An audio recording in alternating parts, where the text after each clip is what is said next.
تخيل معايا تكون مكلخ في الماط، وملي خرجتي الزنقه شدوك شي شفاره وبقاو كيضربوا فيك حتى غيبتي لراسك، ومورا من بعد ما فقتي لقيتي راسك كطير في الرياضيات، وليتي ذكي من احسن الادمغه في العالم بسبب ديك الضربه ديال الراس.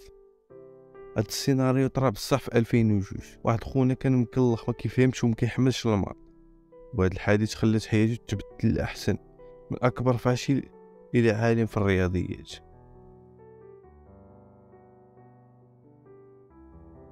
جيسون كان واحد الشخص اللي ما مسوقش وما كتهموش حتى شي حاجه وما كيفكرش كاع في المستقبل ديالو، غطا الزو النشاط والسكره. وجيسون ما كانش كيحمل شي حاجه سميتها القرايه، وديما كينجح غير بالدفاع، كل عام كينجح بالسز، والنقاط اللي كيجيب طايحين بزاف، وخصوصا في ماده الرياضيات اللي ما كانش كيحملها وما كيحاولش كاع يتعلم لها وما كيبغيش حتى يشوف فيها.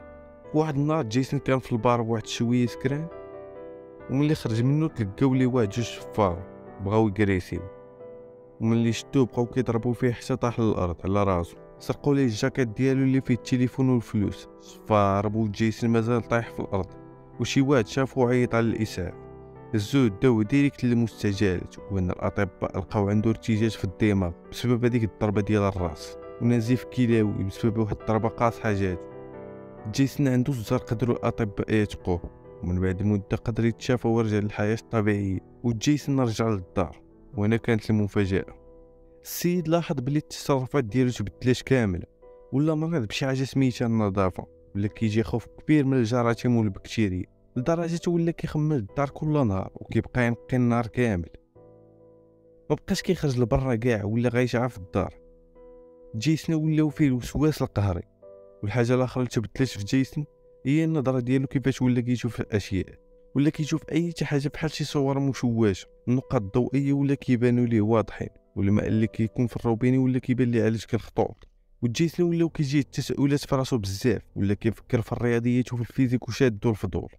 والمصدر الوحيد اللي عنده منين يجيب المعلومات هو في الدار هو الانترنت. وملي بدا كيبحث لقى واحد السيت اللي كيفسر الانماط الهندسيه المعقده.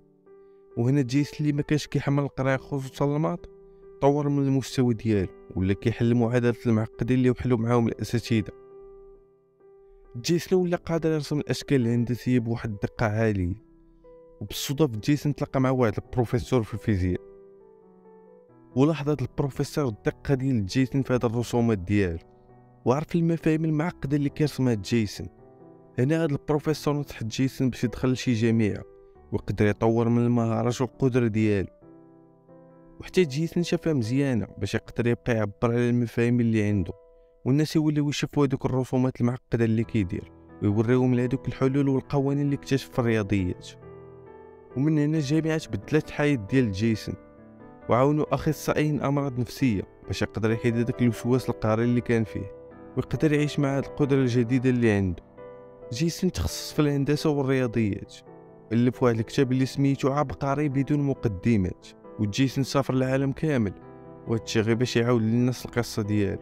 ولاو كيديروا محاضرات قويه في الرياضيات اللي كيحضروا ليها الناس كتير.